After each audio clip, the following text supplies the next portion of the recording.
everybody, it's Danny again. And I'm going to talk to you about the 10 worst things employees can say to their bosses. In the picture here, you'll notice that is a television villain named Boss Hogg. Uh, and I don't know, I just thought it was fun. All right, but let's get into the heart of the matter here. Go to the next slide. All right. Don't sigh accompanied by rolling eyes, looking away, and disengaging. It's what you didn't say that is saying it all. So you see the expression on the person's face in the picture. You probably would not think that that person was being very sincere or respectful if they did that to you. Definitely don't want to do this to your supervisor. That would definitely be what we call insolence, if not straight out insubordination, and it's not going to get you anywhere. So watch out what you're doing with your facial expressions, and avoid things like sighing. Okay, let's see what's next. So as I said, this isn't likely to start healthy dialogue. Don't act exasperated or speak in vague terms. Talk about the issue. Don't expect people to instantly know what you're talking about. So a lot of times in life, as we're trying to communicate with other people, we think they should know what I mean because I already know what I mean because it's in my head. But it doesn't work that way. It may seem very clear to you because it's your own thoughts that you're thinking. But if you're trying to communicate that to someone else, it may take a little bit more explanation. It may take some time for them to really get on the same page with you. And you definitely want to take that time to communicate clearly with your supervisor.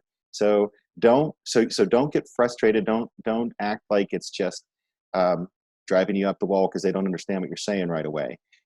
Be fair to the person you're communicating with, and patient. Okay, let's see what's next. Don't say you'll probably need to retire soon from too much stress and work. I need to know who will take care of me if it doesn't pan out well for you. All right, well, you can see the person in the picture. I think that would probably be my reaction if someone said that to me. Let's go to the next slide and find out our advice for that. So much wrong in so few words. Don't bring up people's retirement, and especially don't talk about it in a self-serving way. So if someone appears to you to be older, make sure that you don't say anything to them that could be insulting based on your perception of their age. There's a concept called ageism, which we will talk about later in Project Search, but basically we want to make sure that we aren't making assumptions about people based on what we perceive their age to be, based on maybe some stereotypes we've picked up somewhere about what happens, about the abilities of older work.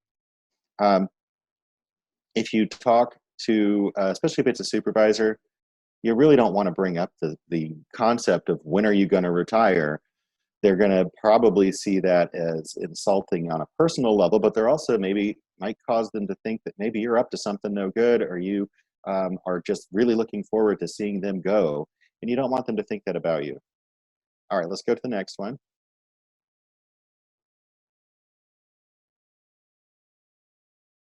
All right. Just get out of my way and I'll get it done. Don't you have some VIP dinner or something else to do? So the rather disturbing image here is this was a look that was popular among the upper classes in I guess the late 18th century, something like that. Powdered wigs and the white pancake makeup. Fortunately, it's not a thing too much. So let's go on and see why we wouldn't say this statement. Let's look at the next slide. You don't want to be confrontational. Even if you get the job done in a timely manner, you'll likely have seriously damaged a relationship in the process. So watch your tone, in other words. Don't come across as snide or condescending toward your supervisor. They probably, most of the time anyway, are going to genuinely have important things that they're trying to get done. just like you will. And you need to be respectful about that. And don't just go assuming that whatever they have to do is not as important. Um, and we're just always keep in mind how important your relationship is with that supervisor and keeping it respectful. What's next?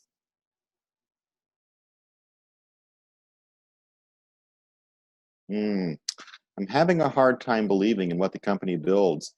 I don't get it. I don't get at all what we do.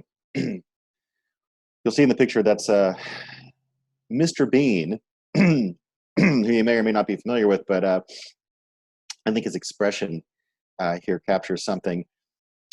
I'm not sure what to call that, but other than maybe a look of distrust or suspicion. But let's go to the next slide and find out why this is not a good statement to make.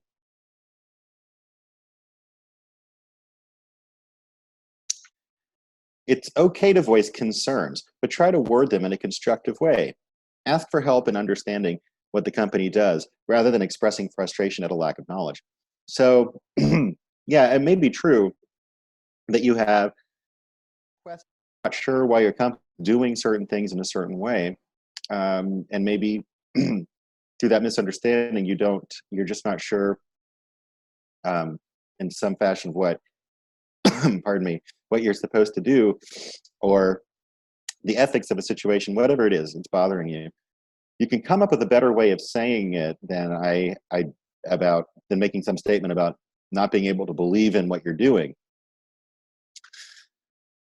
So when you want to approach a supervisor with concerns, remember to make it about your own desire for understanding. So you would say, instead of "I have a hard time in believing what the company builds, I don't get what we're trying," you could say, "Hey, I'm wondering if you could take a minute and explain some of these processes, just so I'll make sure that I understand how everything works." Or, "I really want more knowledge about what we do. Can I speak with you, or is there some documents I can look at, or HR or somebody like that who I can talk to about what we do, and so to get some clarification on a few things." So make it about your uh, desire for deeper knowledge and not about the company itself. All right.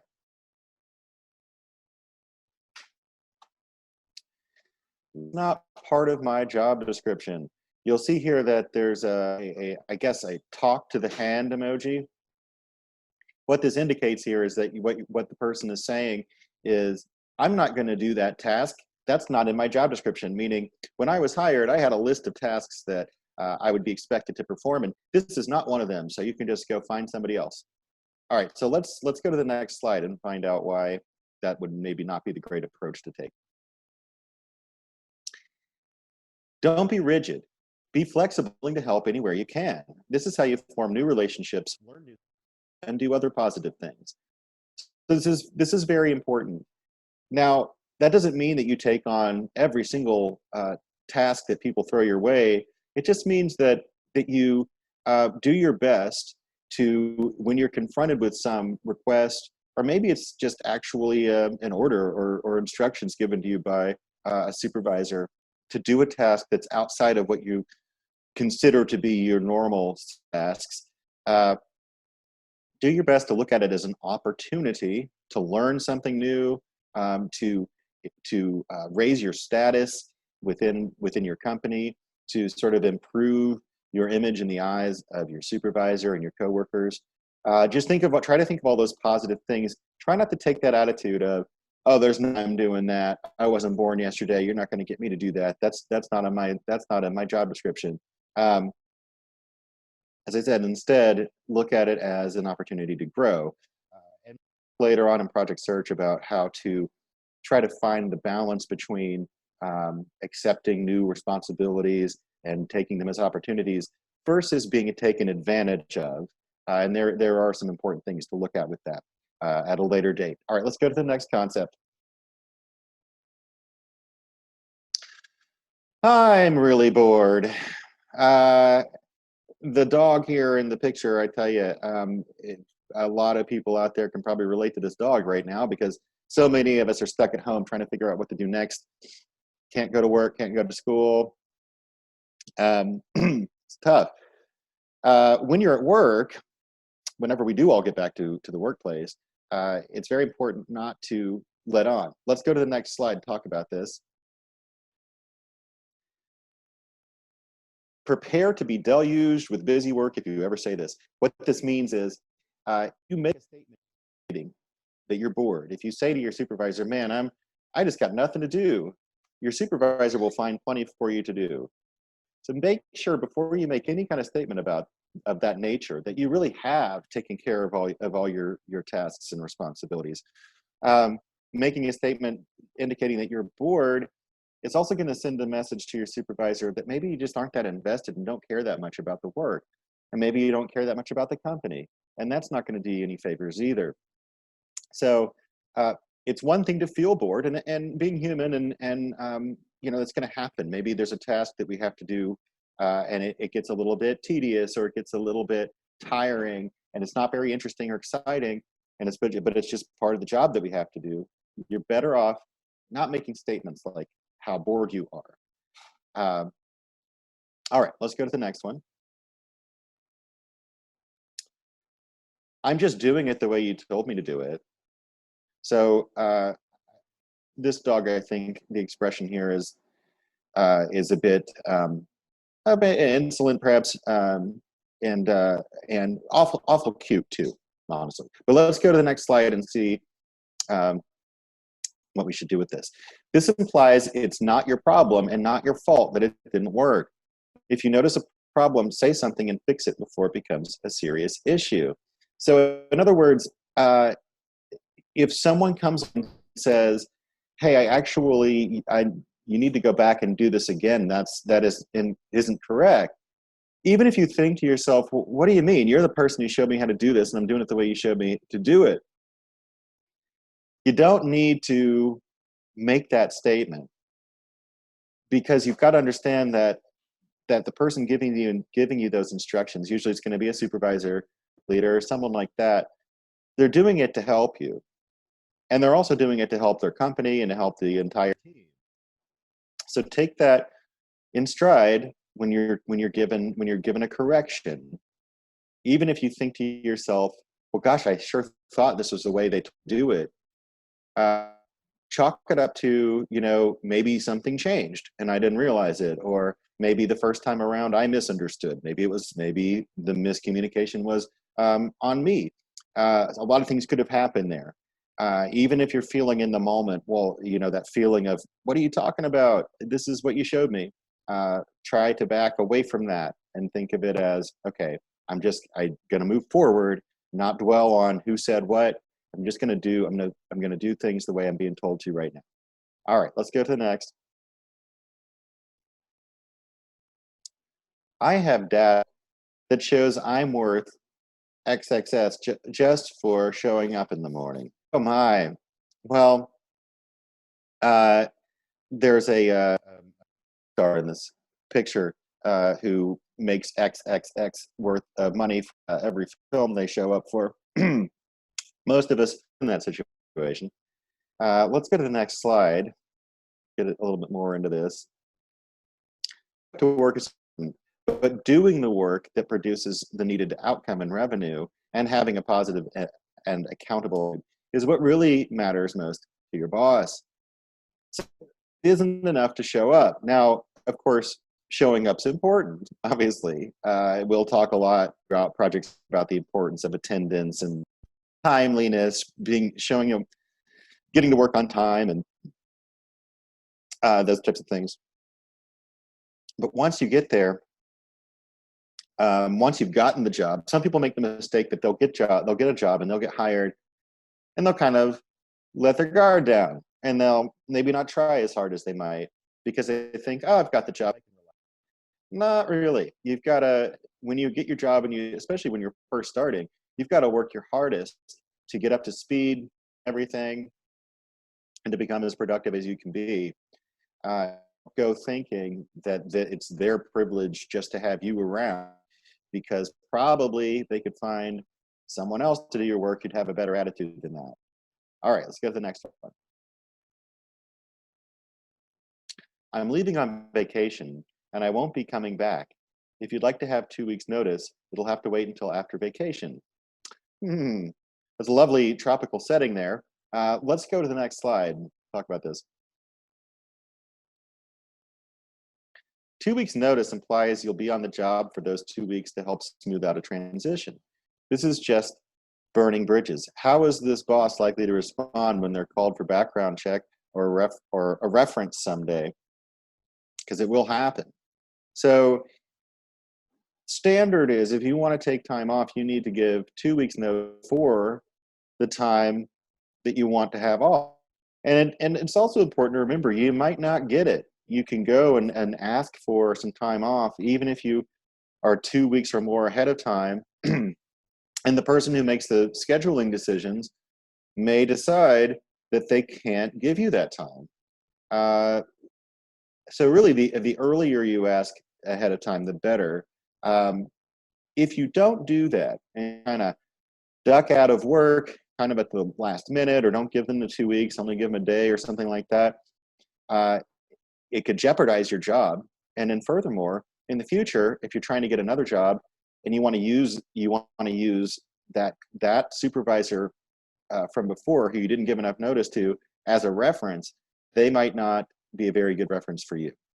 All right, let's see what's next. It really bothers me when you customer complain. Don't you realize that customers complain?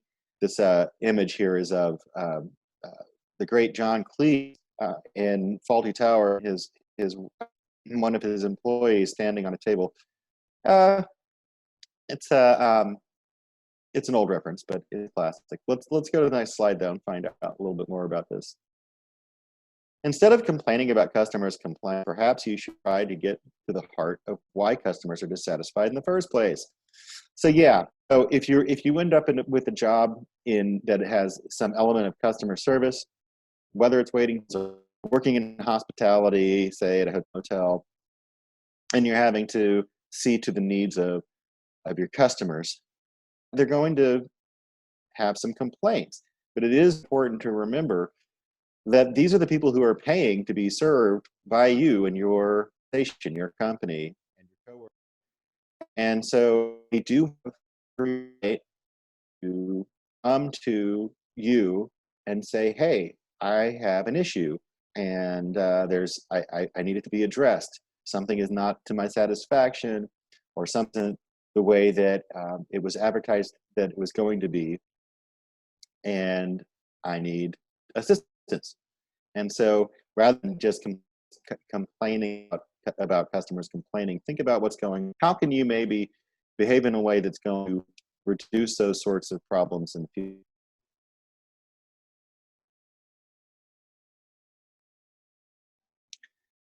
All right. Oh, those Duke boys. Communication is great and it needs to take place in order to play together, but it must be tempered with wisdom and prudence. Reckless.